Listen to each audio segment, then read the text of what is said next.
For us, it's one big experiment, parenting is. So when we don't know, that's okay. We just have to try. And then as long as we pay attention to how it went and decide if we want to try it that way again, we're doing the best we possibly can. And that's got to be good enough. Seeing where your children are at and how you can be there with them. It means paying attention to yourself. Do you need to take a break? Do you need to make a different routine? Like so many things are covered for me by pay attention.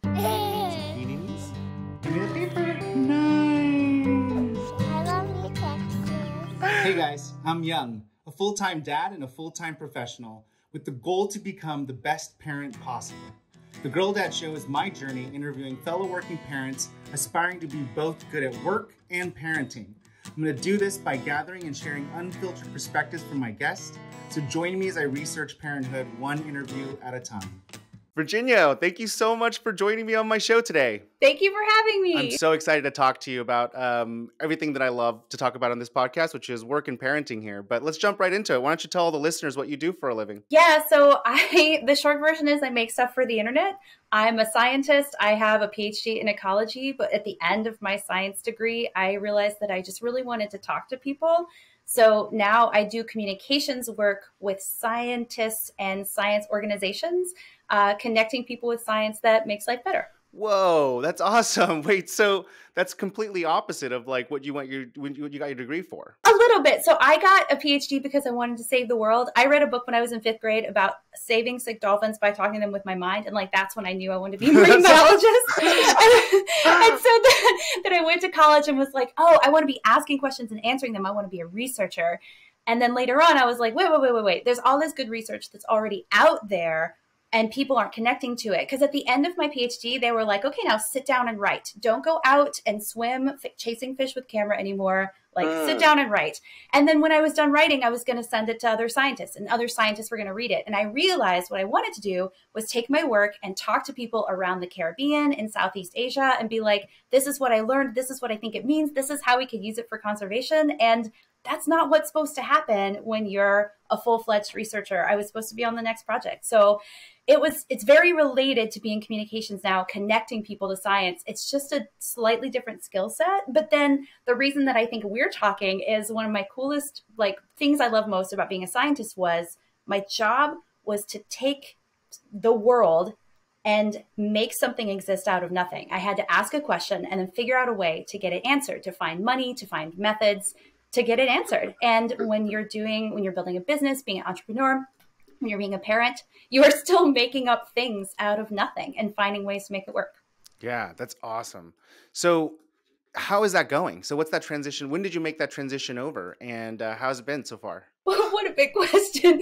I got my PhD in 2014, and my husband's actually also a scientist. He went the researcher route. So he's faculty. Nice. He's a full-time researcher at a university.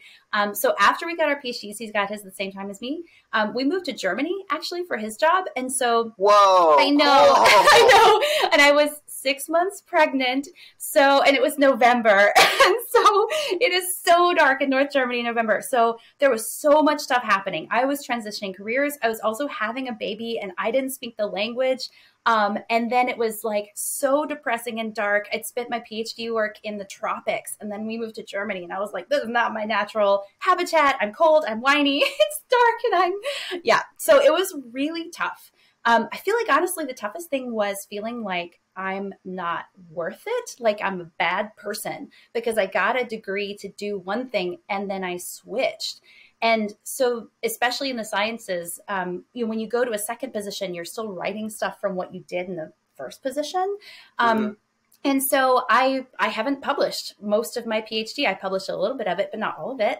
And there was all this guilt about like, I wasted people's time. I wasted the people who invested in me that I had to deal with. So it was actually really tough.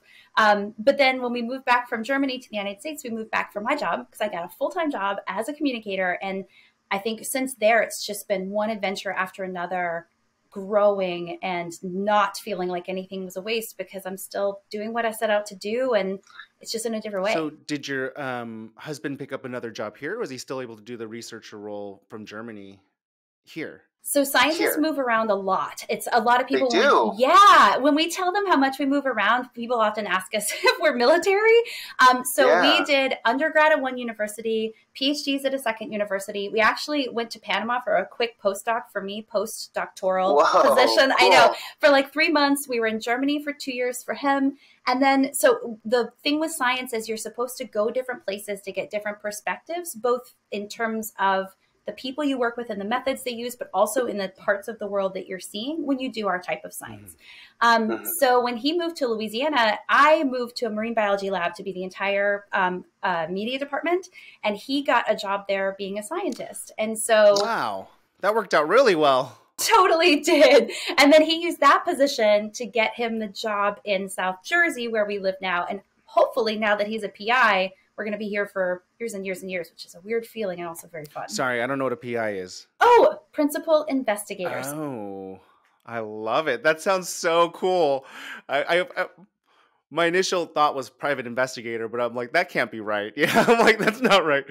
It's pretty close. Like, he is investigating things, just not people so much. That's awesome. And so then did you have your kid in Germany or here in the States? Yeah, so I had my daughter here in the States a year before I got my PhD, and that is a whole separate conversation, being a grad student mom. And then I had my son over in Germany. So he is a US citizen, but he has a German birth certificate, and like a translated copy of it is the one that I hand out here. It's wild. Yeah. That is wild. So yeah, actually let's jump into that real quick. So tell me about your kids. I know you just shared that you have a boy and a girl, but I'd love to know who they are and how old they are. And yeah, so my daughter is 8. She is in 3rd grade. My son is 6. He is in 1st grade. She loves, she's like a little dream cloud that floats through life, just telling stories. We went to a concert for the first time that she would remember because COVID, and it was a good concert to go to 2 nights ago. And the first song finished and she erupted and turned to me and screamed, "My imagination just went off." And then she came home and like scribbled in this, she's writing a book about dragons and drawing them. And so she's really creative, loves animals, imagination, play. He really likes following instructions and building things. So he's engineering. He loves Legos, but also hammering and mowing the lawn. He likes doing lots of things with his hands. He's in ninja class right now.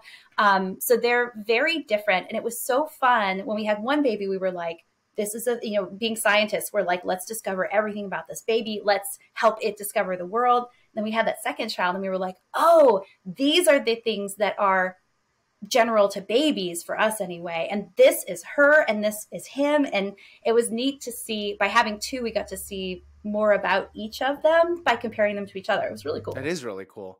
I also think that you just said that there's a gap, right? There's like a 4-year gap then? I'm just trying to do the math in my head here. There's a 20-month gap between them. So 8 and 6. I did math really wrong. No, that's okay. I mean, it's hard to keep track of all this stuff. But yeah, there's a lot of information flying here. Yeah, you're pelting me with so much stuff I've never knew about before. This is like so fascinating. I had no idea that you had to travel this much. I had no idea that you had kids in Germany, and like, this is awesome. And so I do have to ask, like, so when you were thinking about having the kid and you were in grad school, was that something that you guys did intentionally, or is that something that like you guys were trying for, like, or is that a happy accident? Absolutely, it was intentional. It was extremely planned, and I think this is part of why I'm in the career I am now and why I got a PhD is because I really like making plans, setting goals, and then figuring out how to meet them. And so my husband and I met. We met, this is so dorky. I've never told anybody this on the internet. We met before college even started because we were both in the marching band. And then we were both in the honors environmental class together for freshmen. So we would race each other from our class to marching band practice all first semester. And we started dating second semester. And then we just never stopped. I tried to break up with him once and he didn't let me. He just kept calling. And so we got married a month after we graduated college. So we've had years together to decide how we wanted to do our life together. And before we ever went to grad school, it's really common for scientists in grad school to live apart because it's hard to get positions at the exact same university, which means you may not be living in the same city. And I remember us when we were applying to graduate school saying to one another that we would rather redirect our careers than live apart because we'd chosen to live apart first and kind of foremost. So yeah, we knew we wanted kids like from the beginning, and it was just a matter of when. And since I was doing so much work in the ocean, you cannot scuba dive with kids. No one has ever tested what that would do to them because how can you ask someone to test something that may hurt their child or them? So you cannot scuba dive with kids because the pressure once you go down, who knows how it would. That's right. Yeah. So I finished up my field work, and then right after field work, we were like, well, is it time now? Yep, looks like it. And we figured that if people didn't want us to have jobs in the sciences, if we have kids, then we didn't want those jobs anyway, and we would just make it work. It sounds easy in retrospect. It was so scary at the time, but it was just a matter of prioritizing. I knew I wanted kids more than I wanted any particular job. Got it. So it was more about the goal and objective and making it work around it versus like having a plan. Yeah, because in retrospect, the way you're saying it, like almost like this energetic kind of like, energetic tone, it almost sounds like, yeah, and then everything worked out. Like, it's like, no, I'm sure it was like, a rocky chasm of just like fears and doubt and like, am I doing the right thing? And, how we're going to pay for stuff. And yeah, that's really great that you just forced yourself through it. That's fantastic. So is it the same story with your career change then? Like, because that must have also been a little bit, right? I mean, you're talking about two massive things while you're having kids. And like, the first thing that my mind went through the moment I had a kid was like, how am I going to afford to feed these things, and make sure that they're safe and sound and, I'm stable enough that they don't have to worry about food, And so I'm sure you had some of those thoughts as you started to change your direction of your career. That must have been a huge decision. Yeah, there are. It's funny that you asked that. I've never really thought about there are similarities and differences. So like, it's tough being a grad student and being a parent because the grad school that we were in, at least, and I've heard this is common, treats grad students like employees when it suits them and like students when it doesn't. So there were absolutely no parental leave policies. And if you missed more than X number of days in a semester, you were required to drop out of school. There was no allowance there. And so, yeah, the fear and the doubt was there when we decided to have a child as grad students, but also when I decided to switch careers. The other thing that's very similar that came to mind first is that people in my career path did not understand either decision. I mean, our close friends who were grad students with us knew it was coming because we were us and we talked about it.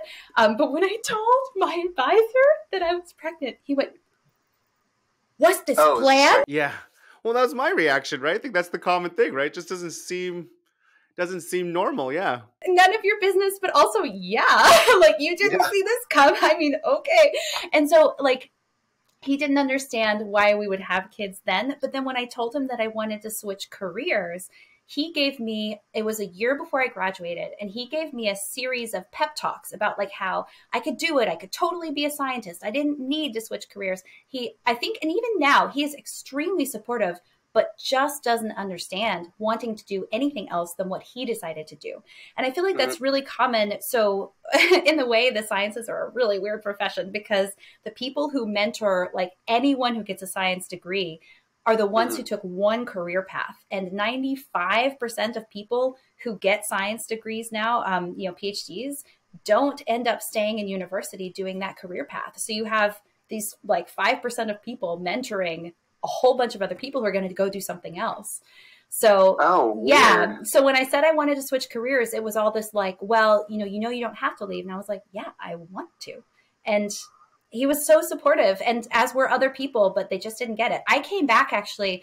I was asked to come back and give a keynote address at the Graduate Student Symposium years after I graduated, 3 or 4 years, I think. Oh, about your decision to leave. Yeah, well, so they were really interested in my career path that I'd made for myself and what it was like for me coming out and doing something so different. I don't know of anyone around my stage who had gotten a job in communications after getting a PhD. So yeah, I got asked back, and one of my professor friends that was one of my other advisors while I was there, when we were walking down the hall, he asked me, "Are you ever going to, do some more research?" And I was like, no, that's not what I do. And so it was just, yeah, people just didn't understand. And then I will say the thing that was different about having a kid as a graduate student in the sciences and, leaving my career as a scientist researcher first is the kid was very much planned. I knew for years and years that I wanted to have kids. It's just a part of who I am. I wanted to do that. I was all in on my career path until a year before I graduated. And actually, it was when my daughter was born that I started having all this like, okay, how do we make this career path work with her now? Like, what does the future look like? And I realized, oh, I do not want the future to look like that. And so a year before I graduated was like, hold up, we need to make a total change. And it took me only a month to figure out what I wanted to do instead.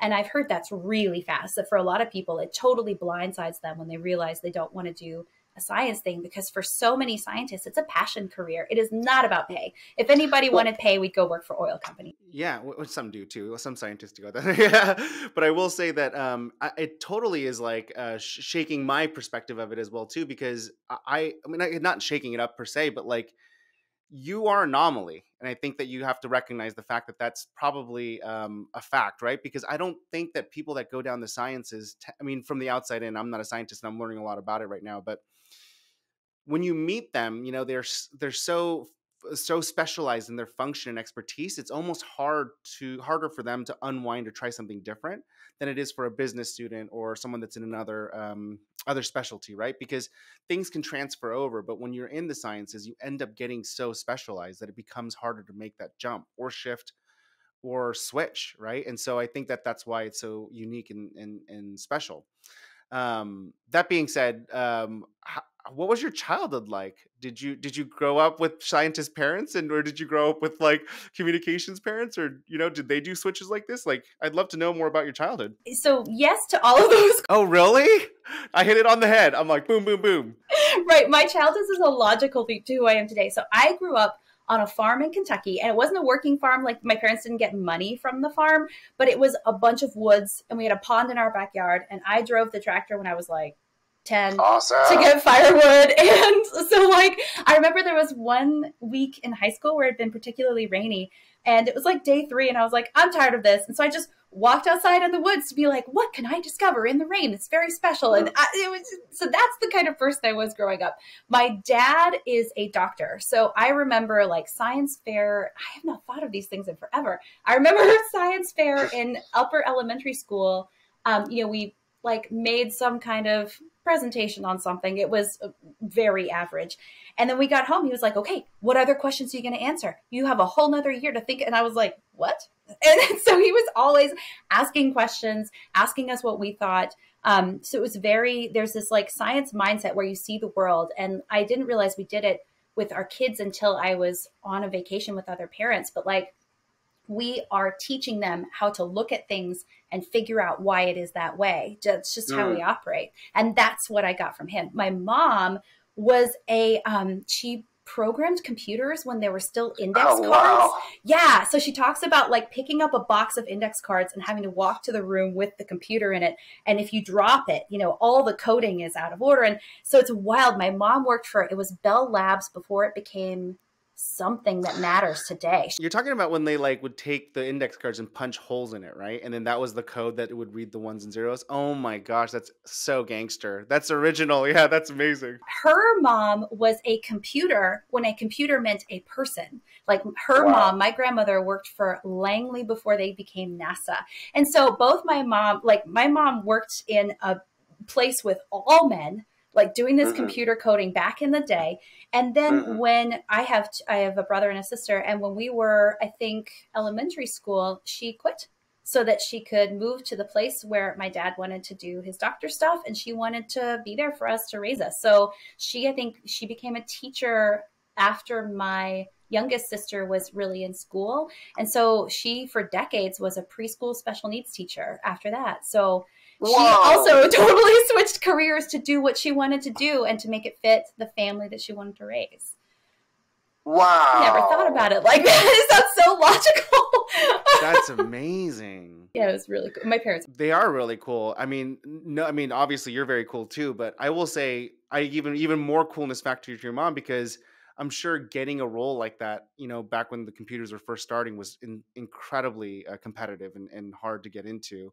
And then for her to basically go do special needs teaching is a very, very great service role, especially during that time when it was fairly, I'm sure, new, right? Yeah, yeah. There's a lot more research coming out now that she's able to keep up with, but yes. Wow. Very, very cool. So you were right when I said yes to all of it, because they were very academic and very, very into the specialized sciences, but they did the your mom did the switch. Yeah. Wow. That's cool. That's really cool. And then what are you thinking about for your kids? What do you want them to do? I want them to be fulfilled, which is like such a vague and like blog posty sounding answer, but I want to be able to support them no matter what. And so I realized that, like, if my daughter decides she wants a career as a piano player, I don't know how to support that, but I'm going to try my best to figure out, like, is it Juilliard? Is it something else? How does she get the business skills she needs to, like, do her own accounting and do marketing for herself? So I feel like I don't even know what they're going to want to do, but I want them to have the skills to figure it out, to let themselves change over time, and then feel like they know how to go after what they want. That's beautiful. Yeah, I love it. I think that's actually really, really elegant and beautiful, because you're talking about, like, the ability to go be happy, and not necessarily like what happiness is, and you're not describing it or prescribing it, but the stuff that surrounds that ability to go find it and actualize it, right? Yeah, and I think this is something that I'm going to hold tight to, because since I totally switched careers, I've thought a lot about how skills translate and how to make yourself, especially since I run my own business now, like, again, that concept of how do you make something from nothing. And I think my husband, in contrast, never asked himself any of those questions. He decided he wanted to be a scientist, and then he never really thought about it again. And so when I asked him, like, what else would you do? He was like, I don't know. This is all I've ever thought about. And I was like, really? Because I've thought about so many different things that I want to do. So I want to make sure that we teach them how to self-evaluate and then how to go after stuff. But again, I'm a media strategist. And so setting goals and then going after them that's just what I do now. Yeah, but it sounds like you've always been that way. Realistically speaking, you just never kind of framed it up in a sense of like a job or job scope or transferable skills, but it sounds like you've always been kind of like that. That is very true. When I realized that I couldn't talk to sick dolphins with my mind to save them, then I was like, oh, well, marine biology is closer. So closer to that than anything else. So we'll do that. Have you had any instances where your kids are struggling to achieve a goal, and you use the same kind of concepts or mindsets to coach them through it? Oh my gosh. I mean, we're trying is the best answer to that question. Yeah. I feel like absolutely my kids struggle with different things. And it's so hard, though. They're still so young. So, like, we actually, oh my gosh, this is such a funny question. 3 days ago, I sat down with my daughter because there's a thing that she, like, will have a tantrum over sometimes. And so I was like, okay, now that you're calm, let's talk about it. Like, why do we want to do this thing? It's a thing she has to do. And so I was like, why do we have to do this to take care of ourselves? Why do you not want to do it? Here are our options for making a plan to get past the not wanting to. But then, like, the last time I asked her to do it, tantrum. So we're trying.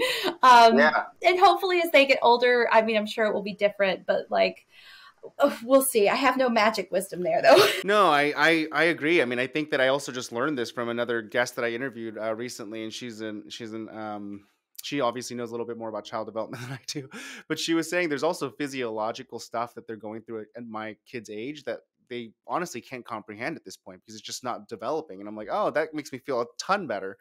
But an example of what I was talking about is, like, I guess this is me just kind of asking you from a personal standpoint. Like, I sent my daughter to Taekwondo, Lily, my oldest, and we've been going for about a month or two, and it's hard. It's not normal stuff that she's used to, and there's no other girls in there, and there's definitely no other girls that are her age, and it's always like it's just all of her classmates or her, I guess I don't know what they're called.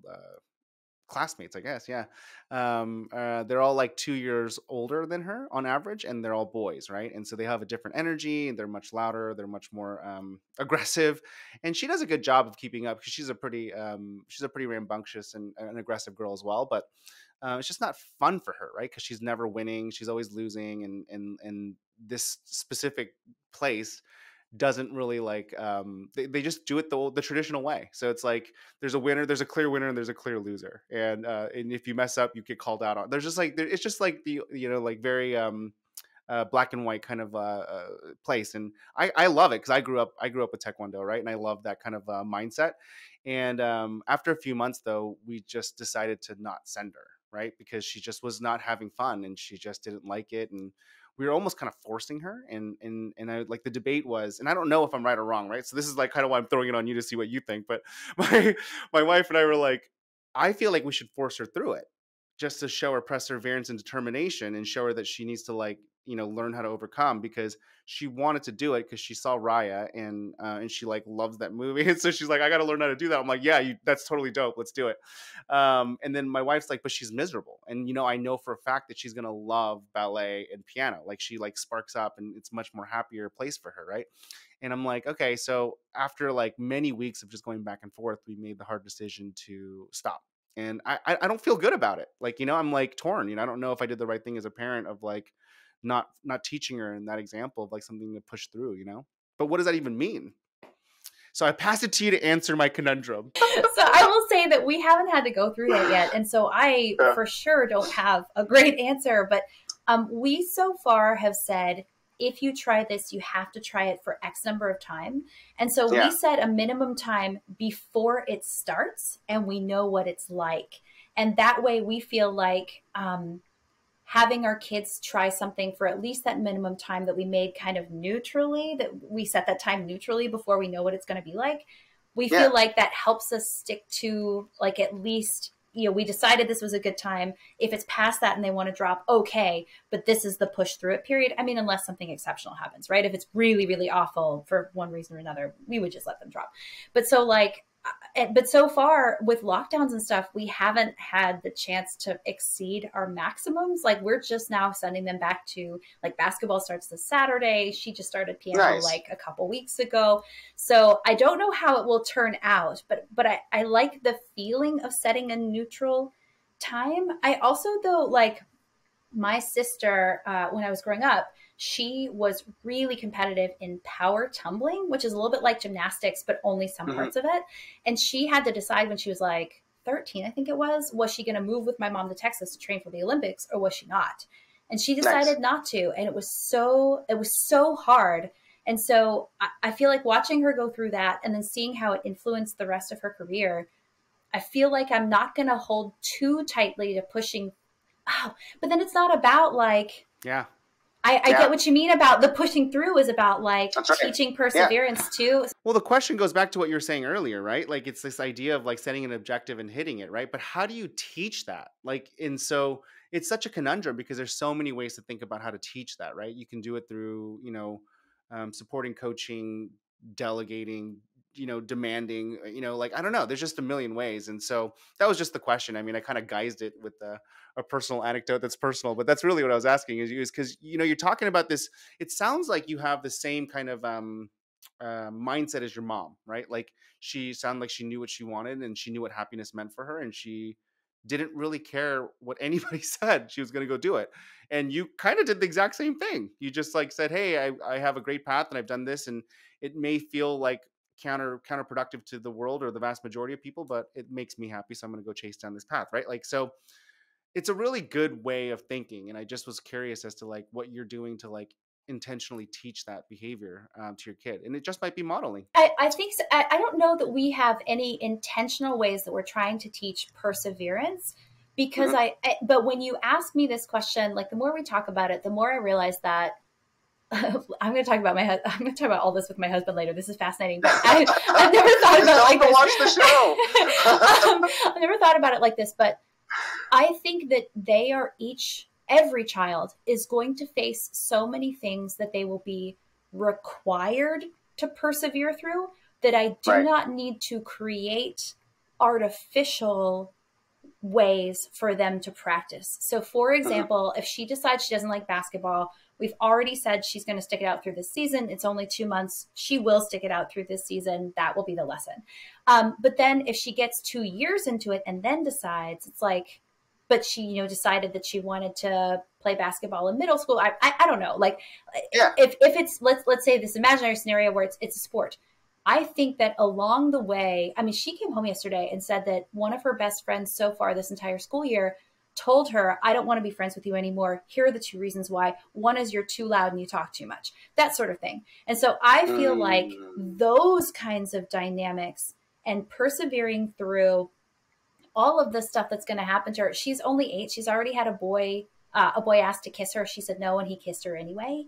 Like, there's all sorts of stuff. Gosh. I know. And like, I don't know when I would be ready for that to happen, but not now. I wasn't ready now. Yeah. So I feel like there are so many social situations that are going to require them to reach for something that pushes them through when other people are telling them not to be themselves, that I guess I'm going to be willing to let things go. Unless, you know, with the Taekwondo, though, it's hard because if there's that goal of like push, if it's really, so I guess, I don't know. I guess at that point you sit down and you say, has the goal changed? Because if it hasn't, then like, these are the things that are gonna, the very short answer is, I don't know. That's a beautiful answer. It's actually very, very nice to hear that, right? I'm sure that that's actually the right answer too, because as I've been doing this podcast and interviewing all these working parents, it's been like, the thing that I've learned, the common theme that I've learned is that everyone has like increased empathy as, you know, as you become a parent, and then as you become like a working parent, it's like, you just like start to realize that like everyone's just doing their best and they're just really tired. I will say though, so we do, my husband and I are, we are very scientist about how we parent. And again, I've only realized that lately as I talk to more parents. Oh, so what we'll do is, the scientific method says you pose a question or a hypothesis or something, you devise a method to test it, you test it, and then you figure out what happened and why, and then you start over, right? You figure out like, well, what's left to know? That's right. The way we do that with our parenting, which came to us automatically, I haven't thought about it consciously until recently, is we will have, I'm so sorry, I'm giggling because it's so dorky, we will have debriefings after something happens. So something will happen. Let's say a tantrum happens, and the one of us who's there, who's on duty, will handle it. And then afterward, we will sit down that evening and we'll talk to each other. So like, this is what happened. This is what I did. Here was the outcome. How do we feel about that? And like, do we want to do something different next time? And so then we make a plan. So the next time it happens, we can try something different or try it the same and see if it works as well or as poorly as it did the first. So we use this circular method, and we are constantly like asking ourselves, could this have gone better? Yeah. And so I feel like that's very science of us to iterate. But this is, I mean, for us, it's one big experiment. Parenting is. So when we don't know, that's okay. We just have to try. And then as long as we pay attention to how it went and decide if we want to try it that way again, we're doing the best we possibly can. And that's got to be good enough. Yeah, I love that. I love that. That's amazing. That's a really great answer. And I think that is really dorky, if you don't mind me saying so, but I love it. I absolutely love it. It's fantastic. So let's switch gears for 1 second. So what does success look like for you in your job? I think I'm like really curious as to how you're like thinking about that now that you're shared so much about your childhood and your journey with your kids and what you're expecting of that. But like, what do you think of success as?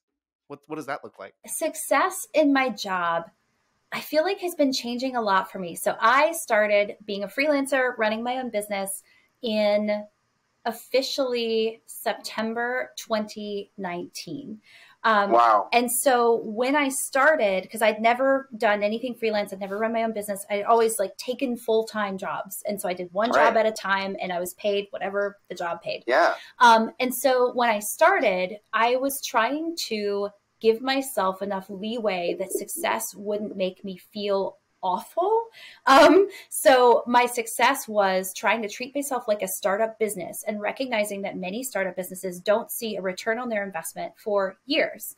And so I had to know that the first year I would make very little money. I would probably be mostly searching for clients. And I had to set up with my husband, like, where are the marks we have to meet? What income do I have to get for us to support the family? Where are our, like, no, you must take a full-time job now, because I turned down a full-time job when we came here because I wanted to go freelance. And that was the scariest part, was staring a good salary in the face and saying, no, thank you. So my measures of success for the first year were mainly just grow and have a sense that it will work to support my family this way. And here are the minimums I have to meet. So that was the first year. That got me through fall 2020. And actually when everything went to lockdown in spring 2020, my business kind of exploded because I make stuff for the internet. I do a lot of digital things. And so as everyone went digital, there were all these science organizations that didn't know how to go digital. That's right. And so I did so much strategy with organizations, with scientists. I picked up my long-term client that's been with me since then. We started working together right when lockdown started. So then second year was all lockdown, and it was, again, just grow. So find balance. What clients are going to stick with me for how long? What are, like, my salary goals? It should be up from last year. So find a balance, make sure I'm doing things healthily, because I'm full-time working from home while we're locked down, and the kids are, like, home with us for virtual school 100%. But then make sure that I'm growing. And it was very loose, and I didn't really set more specific measures than that. This year, for 2022, I've switched to a calendar year measure, and I want my salary to be, I want to see if I can grow 50% from what I had last year, because I'm still so in the beginning of my own business that kind of growth in salary is, I could expect it, I could hit it. And so I figure if I'm going to dream, why not dream? So, like, I have much more firm measures of success now that I've been doing this for a little while. But that's really my only business goal, is to, like, it would be cool if I grew my salary that much, but what is enough? And for me, enough is increasingly feeling good about the work I'm producing. Like, am I working with good teams who have goals that match mine, which means the whole save the world thing is still lurking in my heart. So, like, feeling good about my work means doing work that I think contributes to the world in a positive way, but it also lets me be healthy and have the freedom to be healthy. So I've been trying to increase the amount that I work out. I've been trying to make sure I'm getting good sleep and that I'm able to shut off work and be with my kids. Because when I'm an hourly employee who's freelance, I could always work more, and working more hours means more money. So I think actually my success this year, I have not thought about this so firmly before, but my success this year is much more about being happy and being fulfilled than growing, skyrocketing, that sort of thing. So I have definite measures that I want to hit, but I don't want to give up myself in the process, because I'm doing well enough that I don't have to be desperate to get clients. That's really, really great. I almost wish that was the last question, because that's like a really great way. That would be a great way to end the podcast. That's awesome. I love how elegant and eloquent that was. And it's so amazing to hear your journey, because I started freelancing or consulting just a few months after you, and it's yeah, it's so funny to hear you talk about it, because it, like, brings me back to it. And I'm obviously reading between the lines here, but because I kind of walk the same journey, very closely timed as you. But it was a really, like, funky decision to do that, right?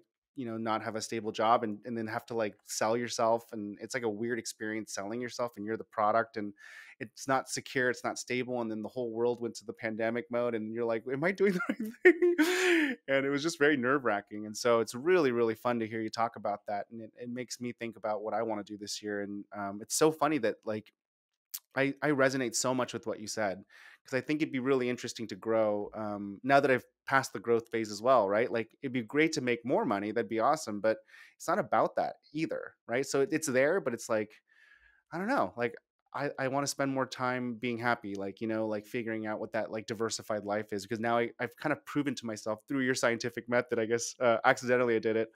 Um, like I can grow this, I can do this, and this is a real thing that I can actually do and make money off of. So now it's like that's standard. So that's like the normal, that's like table stakes. And now what do I want on top of that? And it's like, how can I incorporate the other elements of my life? It's really nice to hear you talk about it, because you're making me think about it, and it's really cool. We're solving our annual plans like just in this podcast live. It's awesome.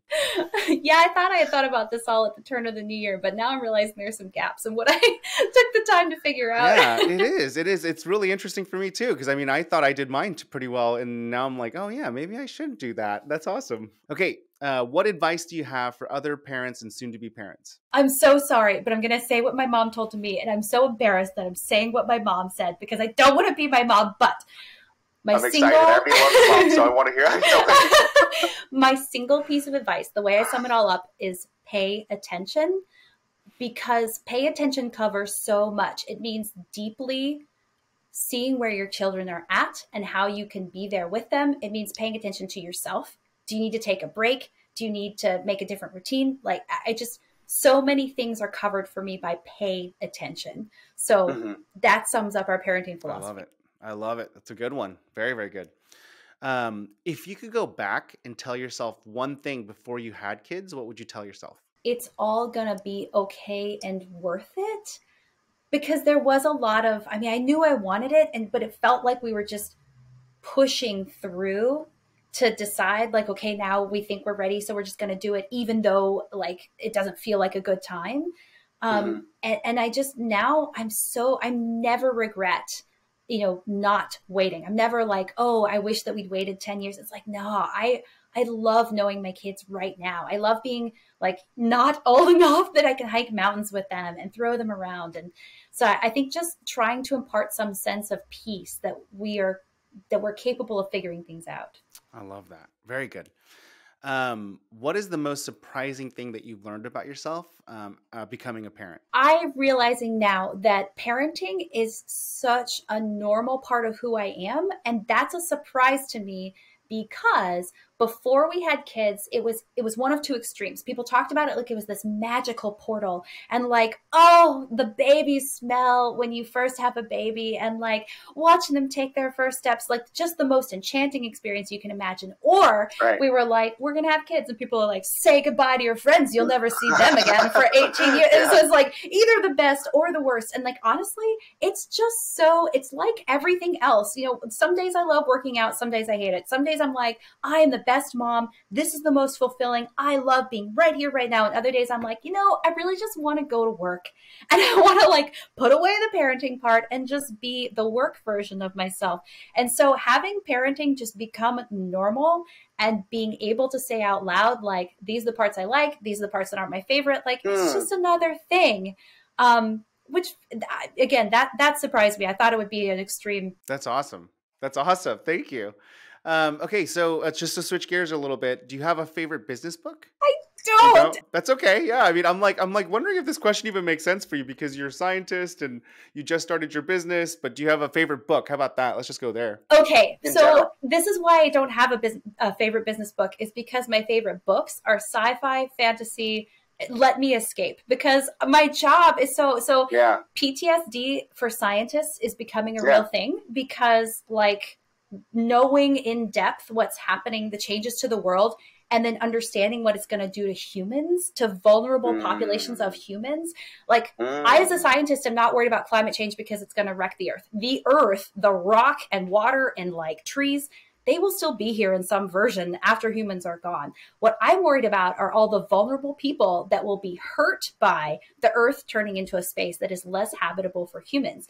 And so dealing with that during my workday, that's enough. When I'm reading a book, I am in space, and I'm trying to like escape some lab that's going to explode, or I am underground because like I'm hunting worms, or like I escape with books, and I do not read business books or anything serious. So if you want to send me a gift, do not send me Sylvia Earle. Send me, who's an oceanographer. Send me like The Expanse. What's your sci-fi book? Because I love sci-fi, and I will tell you right now that I actually think that my favorite sci-fi book has a lot to do with business, even though people don't believe me. Okay, so it's actually The Expanse, which now that you mention it, has so much to do with communications.